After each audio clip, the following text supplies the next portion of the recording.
நம்ம சிஎஸ்கேவோட தளபதி ஜடேஜாவோட பிறந்த நாளுங்க இன்னைக்கு. இவர் எப்படி சிஎஸ்கேக்குள்ள வந்தாரு, வந்து எப்படி இன்னைக்கு நம்பர் 1 ஆல்ரவுண்டரா இருக்காரு. அது மட்டும் இல்ல, இன்னைக்கு சிஎஸ்கேக்கு தோனிக்கு அடுத்து ஒரு நல்ல பெஸ்ட் ஃபினிஷர்னா அது நம்ம ஜடேஜா மட்டும்தான். இன்னைக்கு அவரோட பிறந்த நாளுங்கிறனால அவரோட ஜேர்னியை இந்த வீடியோல ஷார்ட்டா பார்க்கலாம் வாங்க. சரிங்க, இவரோட கரியர் எப்படி ஸ்டார்ட் ஆகுதுன்னா, ஃபர்ஸ்ட் சிஎஸ்கே இவரை 2012ல் வாங்குறாங்க. சிஎஸ்கேவோட வெறியனா தான் அப்பயே வராரு. எந்த அளவுக்குன்னா, இந்த ஒரு போட்டோவை பார்த்தா உங்களுக்கே தெரியும். வந்து கொஞ்ச நாள் பெஞ்சில் உட்கார்ந்தாரு. அதுக்கப்புறம் அவரோட திறமையால பவுலிங், ஃபீல்டிங், பேட்டிங்னு நல்லா பெர்ஃபார்ம் பண்ணி அவரோட பொசிஷனை பிளேயிங் லெவனில் தக்க வச்சுக்கிட்டாரு. அதுக்கப்புறம் உங்களுக்கே தெரியும், த ரெஸ்ட் இஸ் ஹிஸ்ட்ரி.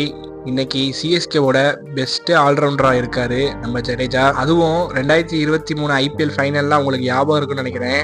அவ்வளோதான், மேட்சே முடிஞ்சு போச்சுன்னு எல்லாரும் நினைக்கும் போது 6-4ன்னு கடைசி பால்ல அடிச்சு ஹிஸ்டாரிக் வின்னை வாங்கி தந்திருப்பாரு நம்ம சிஎஸ்கேக்கு. நீங்க நினைக்கலாம், இந்த ஒரு மேட்ச் தான் ஜடேஜா ஏதோ பெர்ஃபார்ம் பண்ணியிருக்காரு, நல்லா ஃபினிஷ் பண்ணி கொடுத்துருக்காருன்னு.